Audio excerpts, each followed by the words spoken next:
Meus amigos, muito bom dia, muito boa tarde, muito boa noite a todos aqueles que estejam nos vendo e ouvindo, aqueles que estejam vendo usando o celular, coloquem na horizontal para que possam melhor verem as telas que iremos apresentar. O nosso tema de hoje é um tema de Natal e é uma homenagem tripla.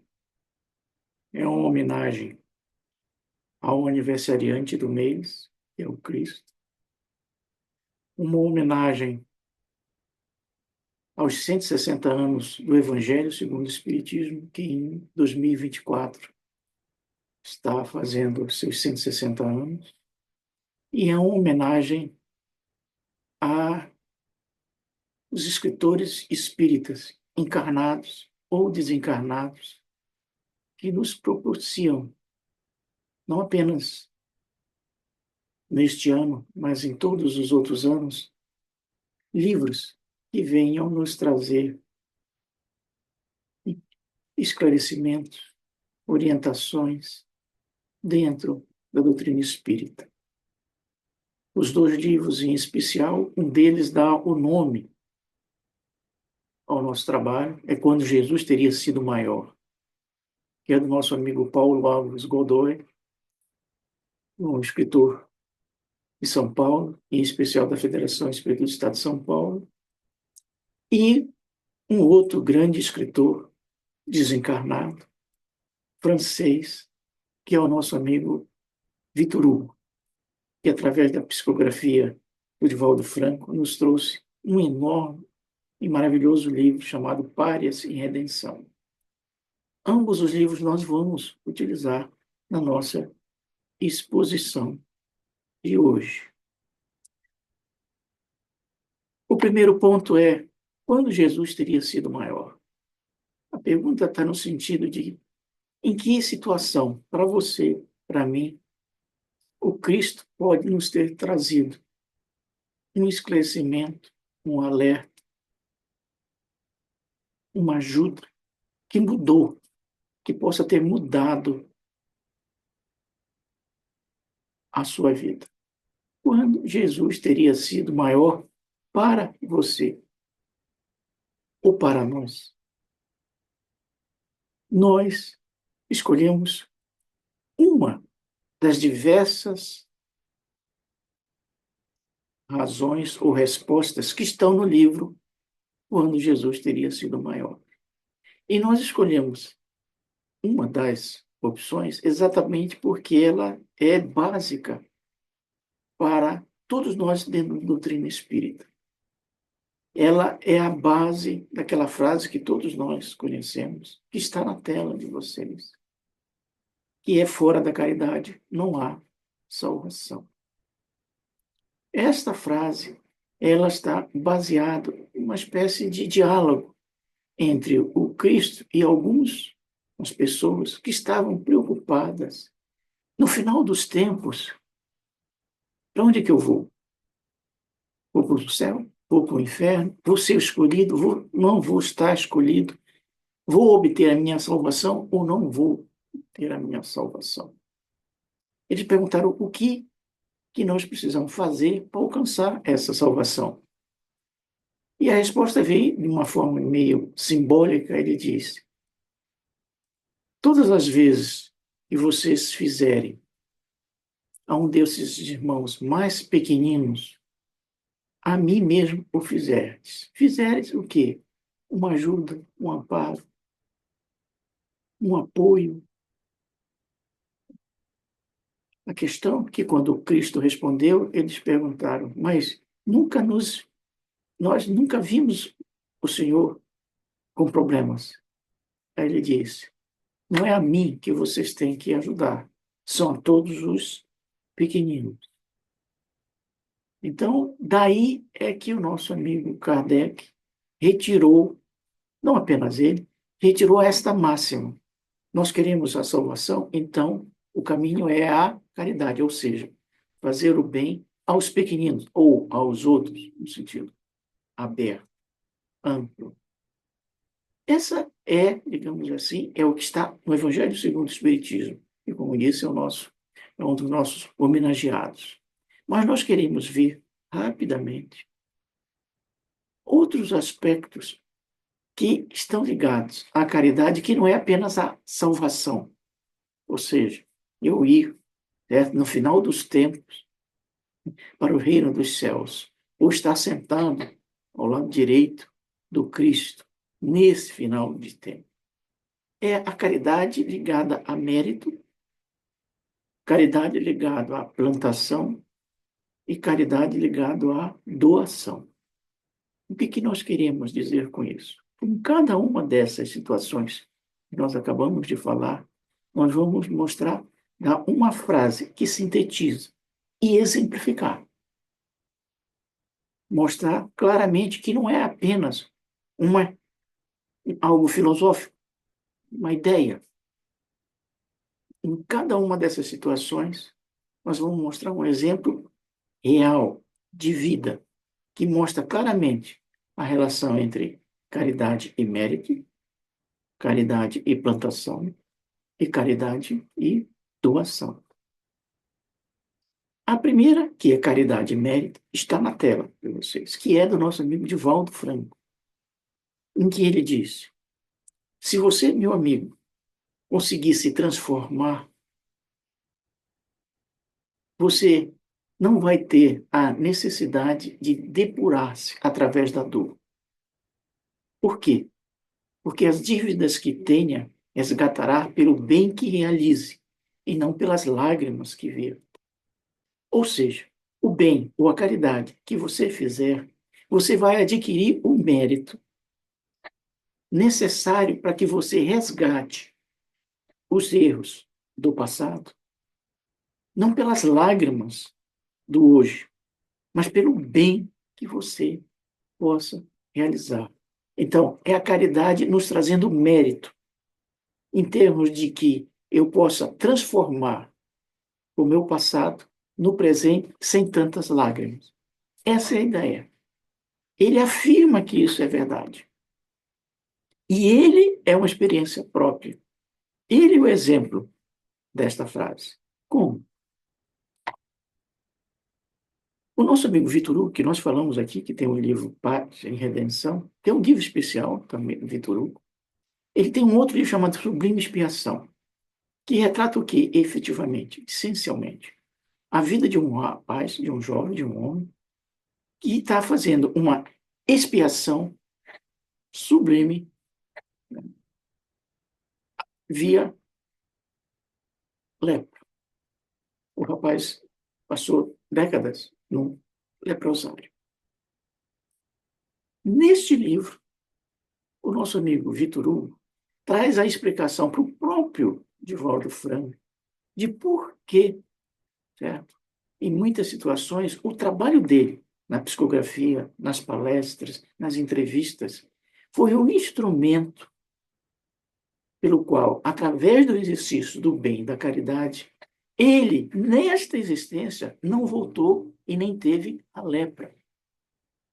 O Divaldo, em função de vidas passadas dele, nesta encarnação de Divaldo, ele estaria sujeito a apresentar um quadro de lepra. Em função do quê? De vida que ele teve no passado, na França em especial, certo? Como sacerdote católico, na qual ele foi, de certa forma, um planejador de inúmeras guerras religiosas no passado.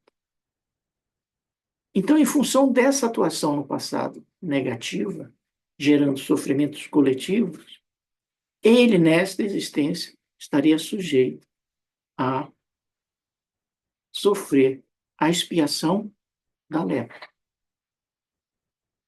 E é exatamente por isso, em função dos seus 75 anos de trabalho, na psicografia, nas palestras, em tudo aquilo que ele faz, ele conseguiu, pelo mérito dele, em vez de resgatar pelas lágrimas, resgatou pelo trabalho. É por isso que o Kardec, no livro Céu e Inferno, ele diz: o livramento, ou seja, a liberação, o resgate, será feito pelo próprio mérito de cada um. E é nessa ideia que a mentora do Divaldo nos diz: o bem que fazes é o bem que a ti fazes. Ou seja, a caridade que fazes é a caridade que a ti fazes. Ele, Divaldo, sentiu na própria pele, né, a verdade de que, se você se transformar, ou seja, se você se melhorar nessa existência, diferente do passado, você pode resgatar, não pelas lágrimas, mas pelo bem, ou seja, pela caridade que é mérito.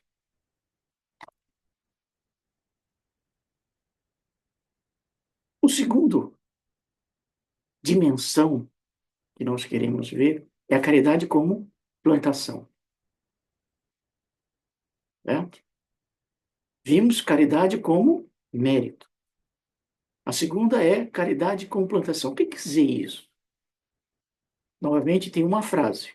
A frase, no caso aqui, é do nosso amigo Emmanuel, em que ele diz: o bem que praticares, em algum lugar, é teu advogado em toda parte. Ou seja, a caridade que você realizar aqui, agora, vai ser teu advogado em qualquer lugar, em qualquer tempo. É a caridade na qual você está plantando hoje algo que muitas vezes você só vai sentir o efeito muito lá na frente, no tempo. Exemplo que vem do nosso amigo Jesus Gonçalves. Não sei se vocês conhecem, né? O nosso amigo Jesus Gonçalves foi um espírita paulista, né? Com 20 e poucos anos descobriu que estava leproso, desencarnou num leprosário.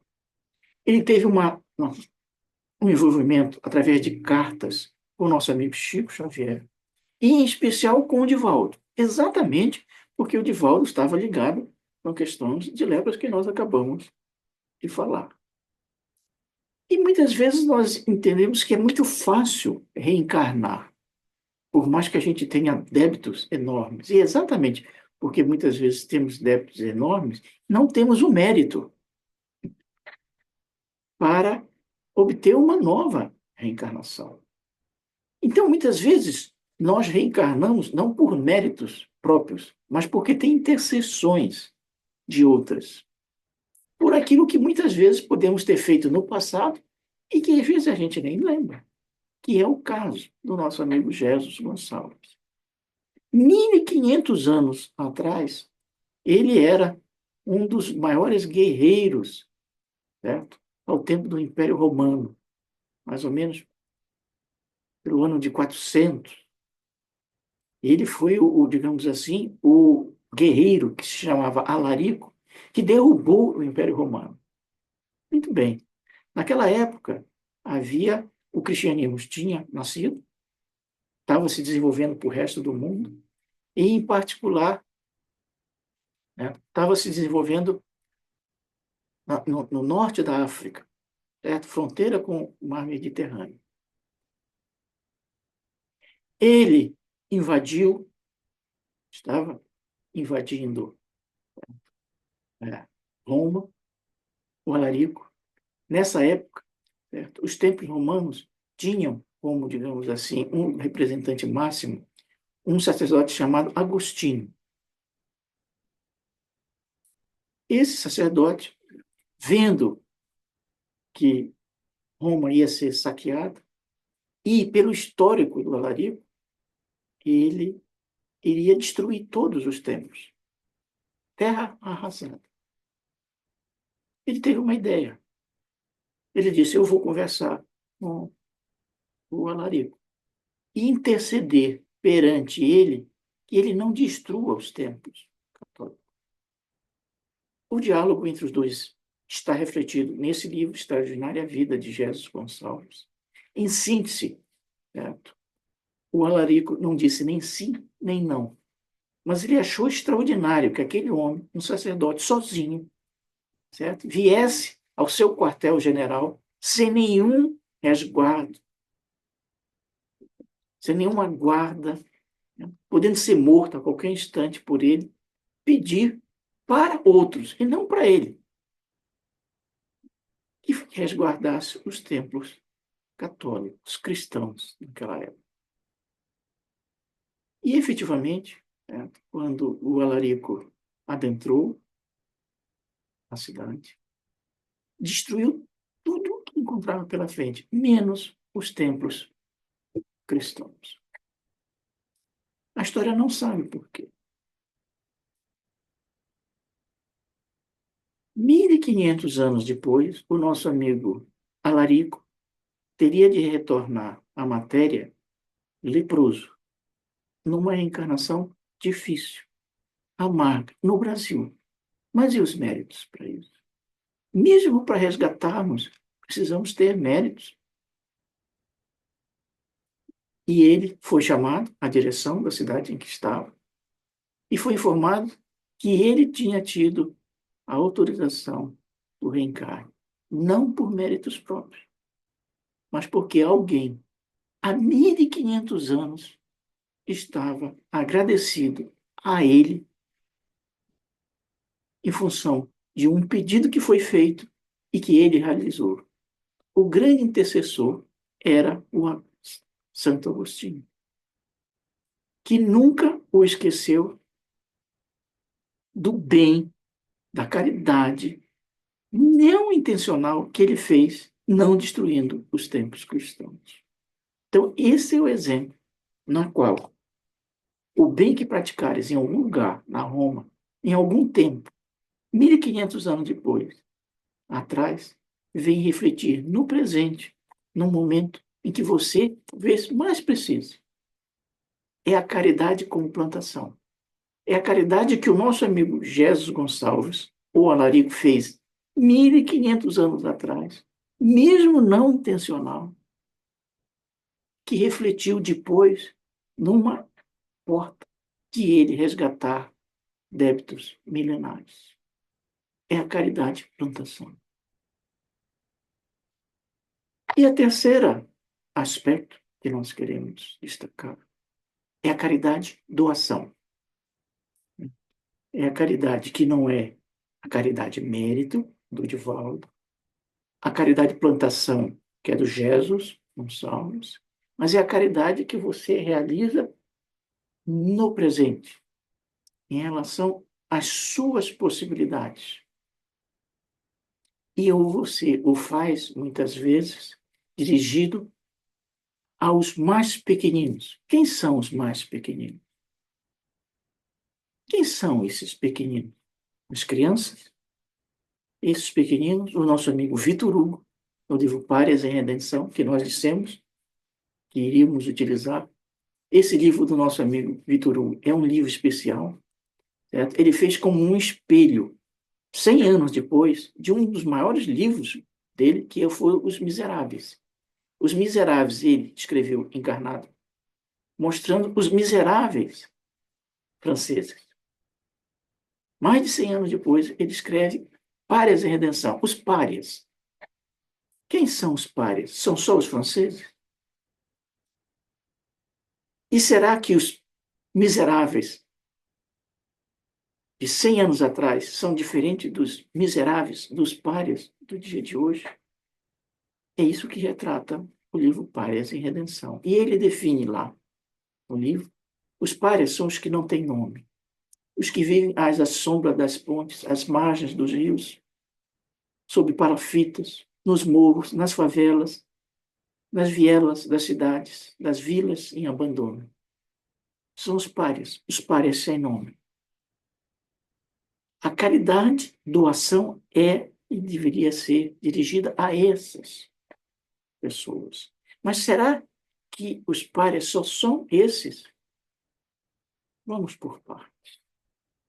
Primeiro, vamos demonstrar como podemos realizar uma caridade doação que não necessariamente seja levar um arroz, um feijão, uma roupa.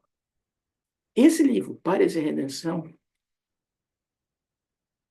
descreve uma conversa, e é importante a palavra, uma conversa entre um senhor espírita e uma moça chamada Lúcia.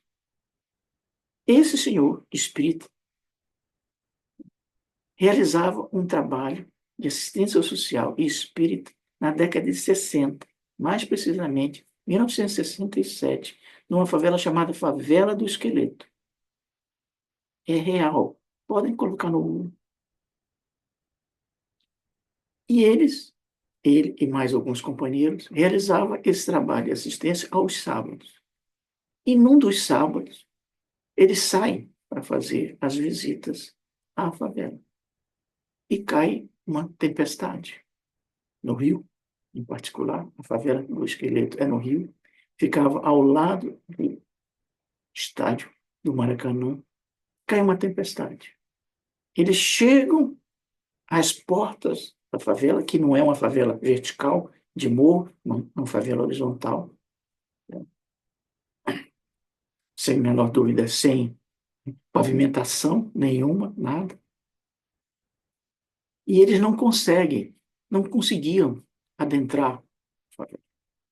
Todos os seus amigos desistem. Ele diz: eu vou tentar entrar, mesmo que seja só. E esse senhor tenta e não consegue. Ele fica, de certa forma, parado nas primeiras imediações da favela. E ele observa, num baixo de chuva, embaixo de uma marquesa, uma moça. E do lado, duas crianças, totalmente encharcados. Porque eles estavam embaixo de uma marquesa, se proteger da chuva, mas a chuva foi extremamente violenta, molhou-os a todos. E ele se aproxima da moça e começa a conversar, observem a palavra, conversar com a moça. O que estava acontecendo? Quem que ela era? Certo? Por que ela estava ali? O que ele podia fazer? E conversou de uma forma carinhosa, amorosa. Ele começa a descobrir que ela mora na favela, mora com a mãe. As duas crianças são filhas dela, um é cego e outro é surdo.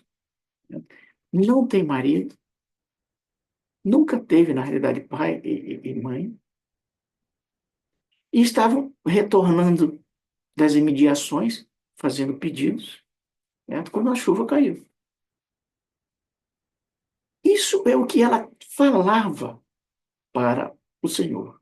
O livro mostra, e eu aconselho que vocês leiam, porque é um livro extraordinário, mostra 3 vidas dessas crianças, que nesta encarnação estavam, uma cega e outra surda, uma acontecida na Itália, outra no Brasil colônia, no Vale do Paraíba, e outro na República, no Rio de Janeiro, na favela do Esqueleto.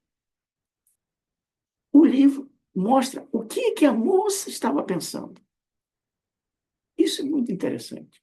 Muitas vezes você pode estar ajudando o outro, a caridade, que é essa caridade doação, mas você não sabe o que o outro está pensando. Quanto aquilo que você está fazendo o está atingindo e por que está o atingindo. No livro mostra. E ela diz o seguinte: poderia eu refletir o que ela diz com as minhas palavras, mas vou refletir textualmente o que ela dizia, o que está lá no livro. É verdade. Ninguém nunca lhe falara. Não havia tempo. Ou me enxotavam, pura e simplesmente, ou atiravam restos de alimentação que iriam jogar mesmo fora. Falar? Não. Nunca lhe falaram. A vida inteira nunca me falaram. Ou eram gritos, ou eram xingamentos. E aquela onda, que onda? Da chuva? Não. A onda vindo nas palavras daquele homem, carinhosas, ela nunca tinha sentido isso. Por isso que ela estava chorando. É a compaixão, é a ternura que raramente oferece e se dá aos párias. E os párias somos legião.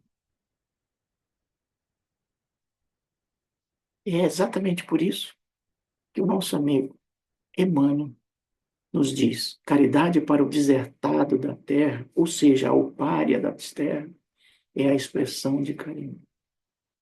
Mas mais do que isso, todos nós somos esses párias,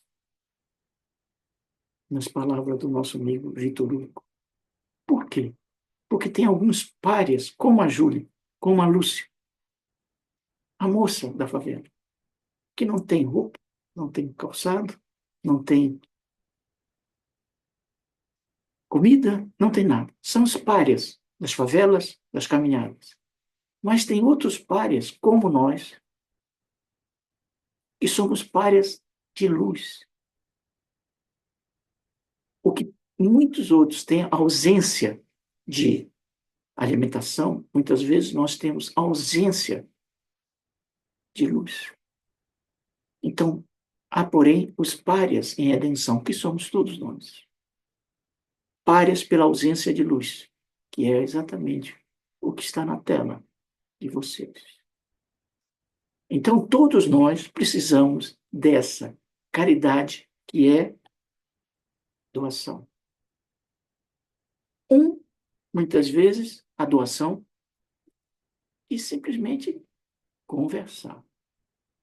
Outros, como nós, muitas vezes, precisamos da caridade, da renovação, do aprendizado, da melhora, da luz. A caridade do mérito. Aquela primeira que nós falamos lá do nosso amigo Divaldo Franco. Estão lembrados?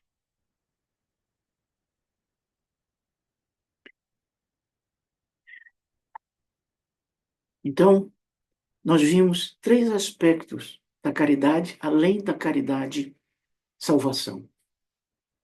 A caridade mérito, que na realidade eu, no presente, através da ação da caridade, eu resgato pelo bem as lágrimas que eu gerei lá no passado e que iriam se refletir no presente.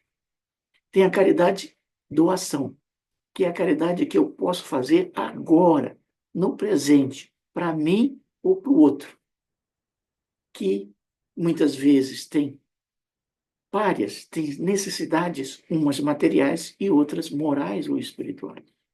E tem a caridade que plantação, que é uma caridade para o futuro, que é a caridade feita pelo Jesus Gonçalves, pelo Alarico, 1500 anos atrás, que refletiu agora, no presente. Então, por que o Cristo foi o maior na nossa ótica? Porque ele nos ensinou que, agindo no bem, eu posso mudar o meu passado, melhorar o meu futuro e construir, melhorar o meu presente e construir um futuro mais suave para nós. Por isso que nós entendemos que de tudo aquilo que o Cristo possa ter nos ensinado, esse foi um dos maiores ensinamentos dele, que fora da caridade não existe progresso, não existe resgate, não existe futuro. E é exatamente por isso que a nossa amiga Ângela, que era a mentora, que coordenou os trabalhos que é mostrado nesse Párias em Redenção, nos diz: irmão e amigo, distende desse modo mãos gentis e acolhedoras em nome da caridade. Por onde passas, por onde estejas, não arrole injustiças, não comente erros, não se refira a sombras, seja justo, haja corretamente, faça luz. O bem que distendemos pelo caminho é a eterna semente de luz que plantamos no solo do futuro, por onde um dia chegarão os nossos pés. Portanto, sempre que possível, ministra as lições em torno da imortalidade, fazendo ao homem a mais expressiva dádiva de caridade, qual seja a do esclarecimento que liberta da ignorância e do crime, atapetando os caminhos na direção da eternidade para o qual vamos todos nós.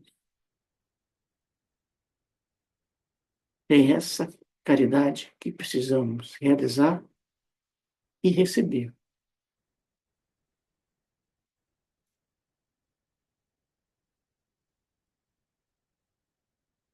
Um Feliz Natal a todos.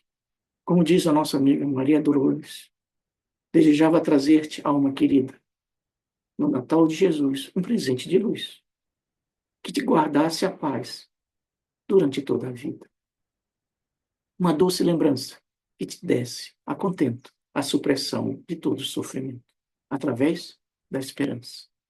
A esperança que possamos ter em 2025, em que possamos exercitar a caridade, doação, a caridade, plantação e a caridade, mérito, além da caridade, salvação. Por quê? Porque, como diz o nosso amigo Jair Presente, um ano chega e se vai, mas outro ano aparece, para que o drama da vida na Terra se represente. Em cada dia que nasce, há sempre dor e prazer. Resguardemos o otimismo na alegria de viver. Um grande abraço a todos e nos vemos no futuro.